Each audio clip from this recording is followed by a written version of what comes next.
Paris c'était très bien, mais j'avais un petit vélo dans la tête et il fallait que je trouve le meilleur endroit pour le faire rouler. Stéphane Husgarten, 38 ans, je suis anciennement professeur de PS. J'ai commencé STAPS à Paris 5. En licence, je suis parti aux îles Canaries. En Master 2, je suis parti à San Francisco. Par la suite, je suis parti en Équateur en volontariat de solidarité internationale. Le Cantal n'était pas la seule destination pour quitter Paris.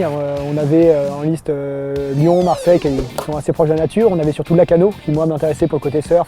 Par contre le Cantal permet pour le vélo, parce que je fais beaucoup de vélo, du VTT, du gravel, du route, et en même temps avec des super points de vue, du relief et un balisage qui nous permet d'être hyper simple et hyper safe. C'est aussi un projet pour notre enfant, pour notre fils Léon, parce que il préfère plutôt voir des vaches le week-end ou même en semaine que de voir des voitures.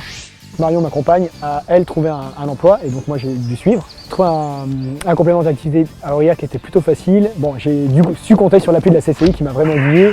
Là on sait qu'il y a des gens qui nous attendent, alors qui vont pouvoir nous appuyer. Et tout ça m'ont permis en fait de trouver un emploi chez Coréo Concept dans lequel j'exerce aujourd'hui. Je suis coach sportif, donc il y a des personnes qui veulent se remettre en mouvement pour du bien-être, de la santé. Donc je crée des ateliers avec eux, je les accompagne sur leur remise en mouvement. Et la deuxième activité, c'est de développer du sport dans les entreprises pour faire que tous les salariés puissent avoir un mieux-être au quotidien en ayant une activité physique.